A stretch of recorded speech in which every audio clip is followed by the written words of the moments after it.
They say that a hospital is a place of healing, a sanctuary where human life is treated with the utmost respect.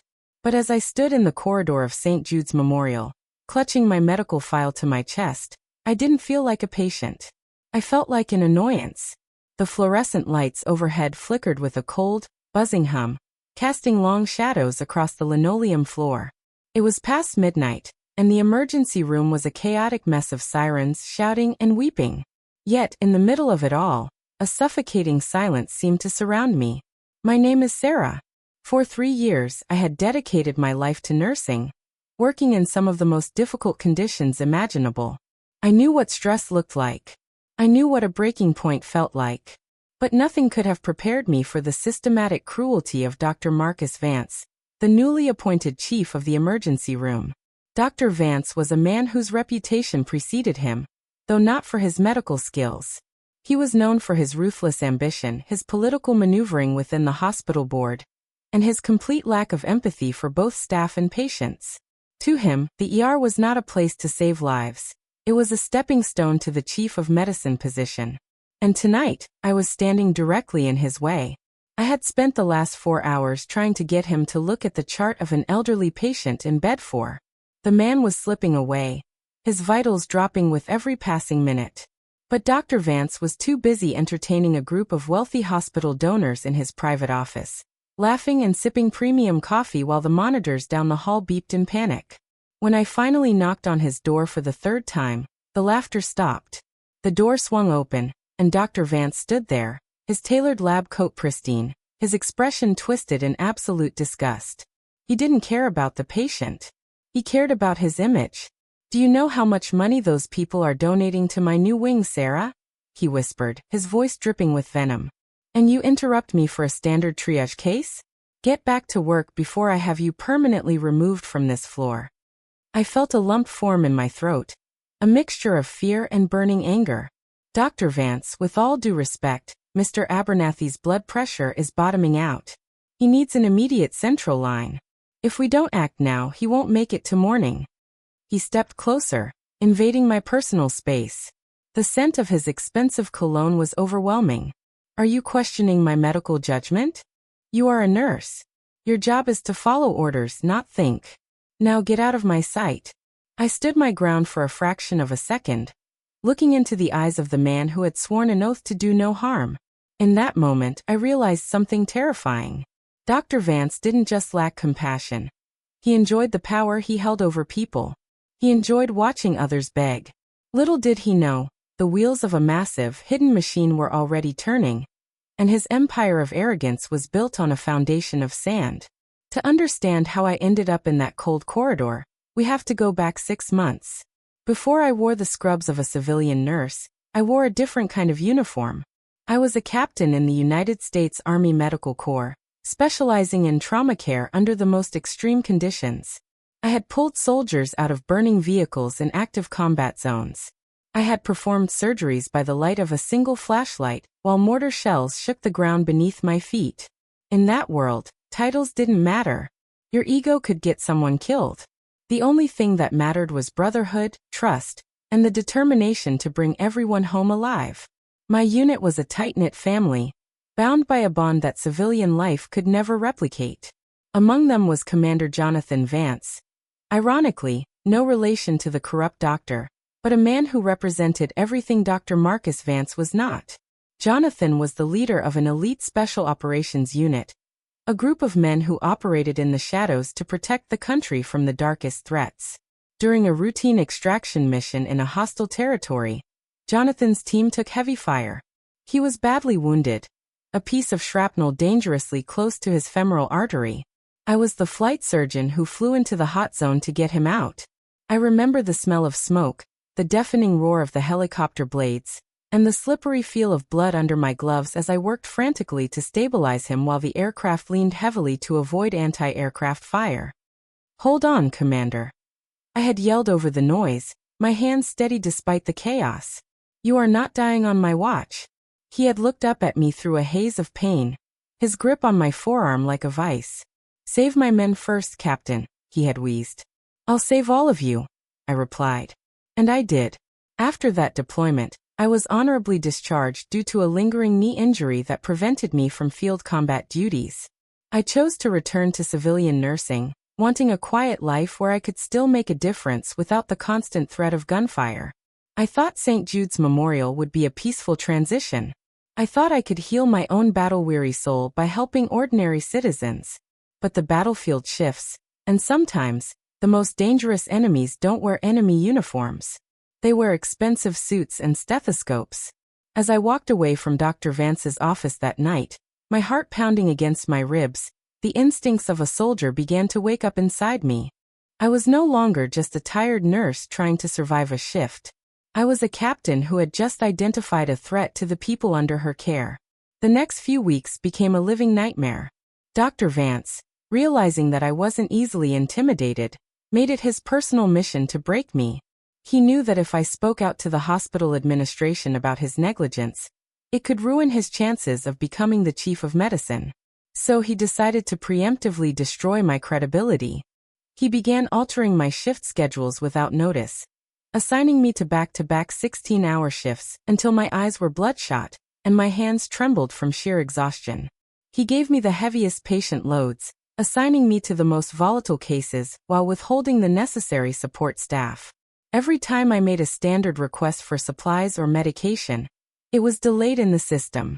When I confronted the pharmacy department, they told me the same thing. Dr. Vance hasn't signed off on the authorization yet. One rainy Tuesday evening, a young mother brought her 5-year-old son into the ER.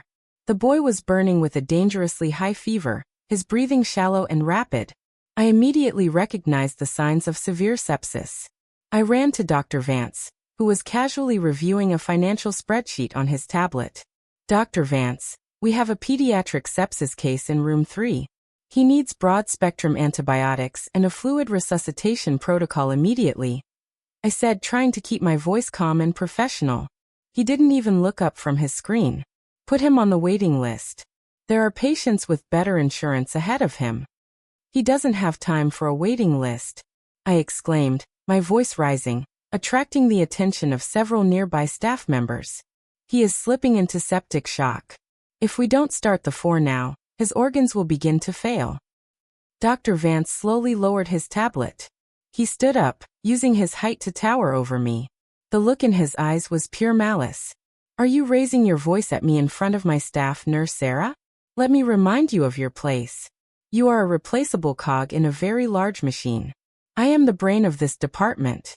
If I say he waits, he waits. I cannot allow a child to die because of your ego, I said, my voice trembling with a mixture of rage and sorrow. Then you are welcome to leave, he whispered coldly. In fact, I am writing you up for insubordination. One more incident, and I will ensure your nursing license is revoked nationwide. You will never work in a hospital again. Now, get out of my sight before I have security escort you to the street. I looked around the room. The other nurses and residents kept their heads down, terrified of drawing Vance's wrath upon themselves. They knew he was wrong, but they also knew he had the power to destroy their careers with a single phone call. I felt completely isolated, trapped in a system that protected the corrupt and punished the compassionate. I went back to room 3, my heart breaking as I comforted the crying mother, using whatever basic cooling measures I could legally perform while waiting for the designated resident to finally sneak the antibiotics through. That night, as I drove home in the pouring rain, tears of frustration blurred my vision. I knew I couldn't fight this battle alone. I needed a force greater than his arrogance. Sitting in my small, dimly lit apartment, the silence felt heavy. The walls seemed to close in on me as I stared at the blank television screen. For the first time in my life, I felt defeated. In the military, the chain of command was strict, but it was designed to protect the mission and the personnel. Here, the chain of command was a noose used to choke out anyone who dared to speak the truth. I looked at my phone on the coffee table. I didn't want to bring my past into my present. I had promised myself that when I left the army, I would leave that chapter behind. But Dr. Vance was a predator, and predators don't stop until they are stopped by someone stronger. With a shaking hand, I picked up the phone and dialed a number that wasn't in any public directory. It was an encrypted line, a lifeline given to me by a man who had promised that if I ever needed anything, Anything at all. I just had to call. The phone rang twice before a deep, gravelly voice answered. Vance here. Hearing his voice instantly brought back the sound of the helicopter blades and the smell of ozone, but it also brought a sudden, overwhelming wave of relief. Jonathan, I said, my voice cracking slightly. It's Sarah. There was an immediate shift in his tone. The professional, detached soldier vanished, replaced by the warmth of a brother in arms. Captain? Sarah, is that you? God, it's good to hear your voice. Where are you? Are you all right? I'm home, Jonathan. In the city, I replied, trying to hold back the tears that were finally threatening to spill over. But I'm not all right.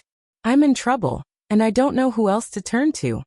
Tell me everything, Jonathan said, his voice dropping into a serious, commanding register. Start from the beginning. For the next 45 minutes, I poured my heart out. I told him about my job at St. Jude's, about the patients who were being neglected, and about Dr. Marcus Vance's reign of terror.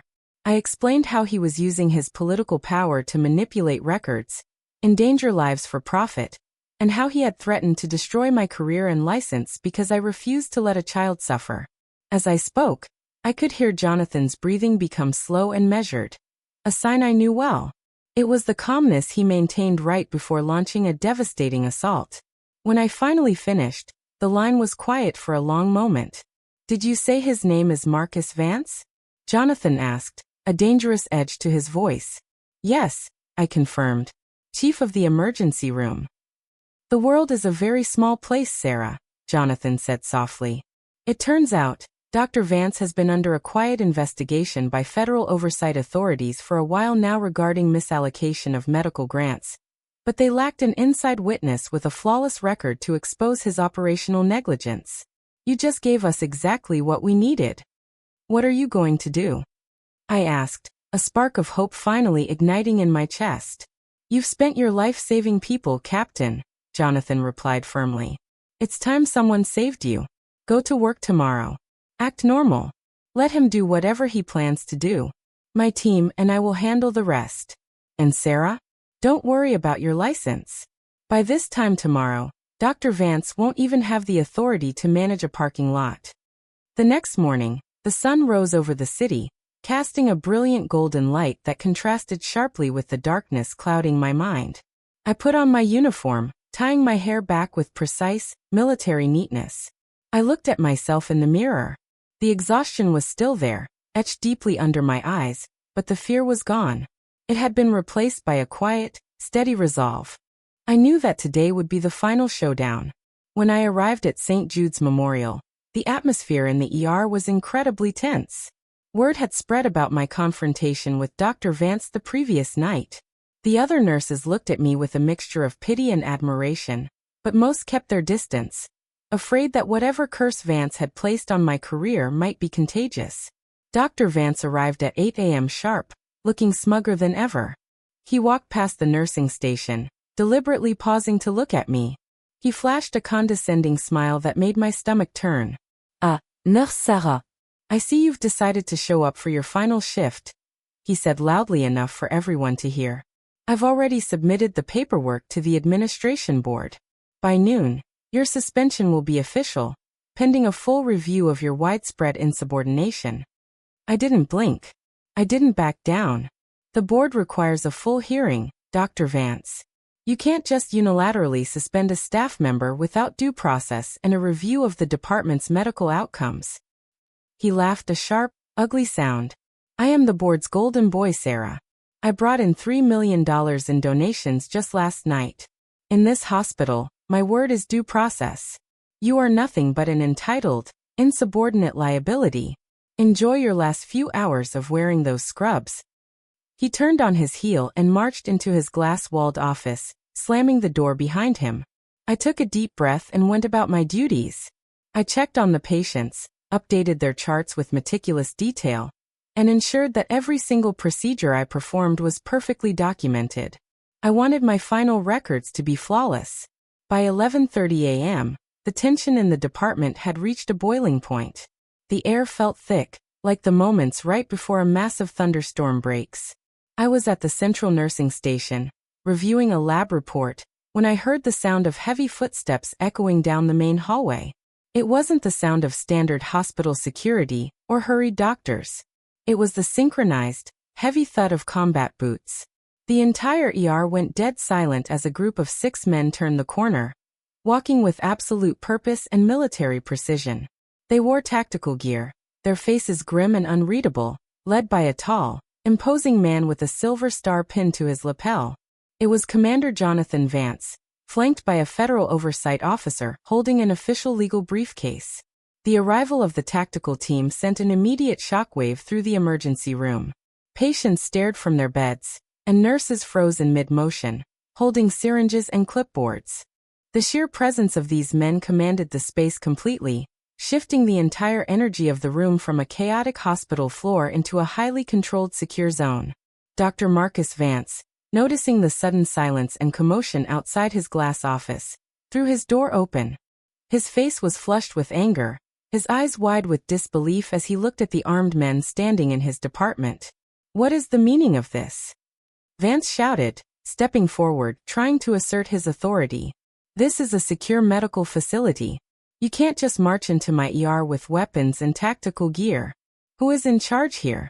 Get out of my department immediately before I have the police arrest all of you." Commander Jonathan Vance didn't flinch. He walked slowly toward the arrogant doctor, his boots echoing loudly against the floor. He stopped just inches away from Marcus, his height and physical presence completely dwarfing the doctor's expensive suit and lab coat. "Are you Dr. Marcus Vance?" Jonathan asked, his voice calm, steady, and incredibly dangerous. "Yes, I am the chief of this emergency room." Marcus snapped, puffing out his chest. "And you are trespassing. Security. Call the police right now. I want these people removed." The federal oversight officer stepped forward, opening his briefcase and pulling out a thick, official document stamped with a federal seal. "Dr. Vance, I am Special Agent Miller from the Federal Bureau of Medical Oversight and Compliance. We are here executing a federal warrant for your immediate suspension and a comprehensive seizure of all electronic records, financial statements, and patient logs under your jurisdiction." Marcus's face suddenly went pale, the color draining from his cheeks like water leaking from a cracked glass. "A federal warrant? On what grounds? This is a mistake. I am an award-winning physician. I have brought millions of dollars to this institution. You are being investigated for gross medical negligence, systemic falsification of patient triage records to maximize insurance billing, and the illegal withholding of life-saving medical care based on financial discrimination," Agent Miller stated clearly, his voice echoing across the silent room. "This is ridiculous. Who told you this rubbish?" Marcus yelled, his voice cracking with panic as his eyes darted frantically around the room, looking for an escape or an ally. Finally, his gaze landed on me, standing quietly by the nursing station. His eyes narrowed into a mask of pure fury. "It was you. You pathetic, worthless little nurse. You went behind my back and fabricated these lies because you couldn't handle my authority. Get out of here. Get out of my sight before I personally ensure you spend the rest of your life in a cell." The moment Marcus pointed his finger at me and began his tirade, the air in the room grew ice cold. Commander Jonathan Vance stepped directly between Marcus and me, his eyes locking onto the doctor with a terrifying intensity that made Marcus instantly freeze, his fingers still trembling in the air. "Get out," the ER chief snapped again, trying to maintain a final, desperate shred of his crumbling dominance, his voice shaking. "Get out of my department right now." Jonathan didn't move an inch. He leaned in close, his face just inches from the trembling doctor. The silence in the room was so absolute that you could hear the distant, steady beep of a heart monitor 3 rooms down. "First of all, doctor," Jonathan said, his voice a low, lethal growl that resonated through the entire corridor. "This is no longer your department. Your administrative privileges have been revoked as of 30 seconds ago. You hold no authority here." Marcus swallowed hard, his arrogance rapidly dissolving into sheer terror. "You can't do this," he whispered. "Second of all," Jonathan continued, his eyes drilling into the doctor's soul, "you will watch your tone when speaking to a highly decorated military veteran. You will not refer to her as a worthless nurse or insubordinate. You will address her with the absolute respect she has earned through blood, sweat, and service to this nation." Jonathan paused, letting the weight of his words sink into the minds of every single person watching. He turned his head slightly toward me, then looked back at Marcus. "Call her by name," Jonathan demanded, his voice dropping into a register that brooked absolutely no argument. "Her name is Captain Sarah Mercer, United States Army Medical Corps. She has saved more lives under enemy fire than you have ever even looked at from behind your expensive desk. And today, she just saved this hospital from you." Marcus stood completely paralyzed, his mouth opening and closing like a fish out of water. He looked at me, his eyes wide with a sudden, horrifying realization. The replaceable cog he had tried so hard to destroy wasn't a victim at all. She was a soldier, backed by a force he couldn't even begin to comprehend. "Captain Mercer," Marcus stammered, the words tasting like ash in his mouth. "That's right," Jonathan said coldly. "Now step away from the desk. Hands where we can see them. You're coming with us for questioning." The transition of power was swift and absolute. Within minutes, federal agents had secured Marcus's office, boxing up his computers, files, and personal records. 2 hospital security guards, who had previously been forced to follow Marcus's corrupt orders, gladly stepped forward to assist the federal team, escorting the former ER chief out of the building in full view of the entire staff. As Marcus was led down the main corridor, his head bowed, the silence of the ER was broken by a single cautious clap. Then another. Within seconds, the entire department, nurses, residents, orderly staff, and even a few patients who were well enough, erupted into a loud, spontaneous applause. It was the sound of a community finally breaking free from a long night of tyranny. Jonathan walked over to me, a warm, genuine smile breaking through his serious soldier's mask. He extended his hand, and I took it, shaking it firmly before he pulled me into a brief, supportive hug. "Are you all right, Captain?" he asked softly.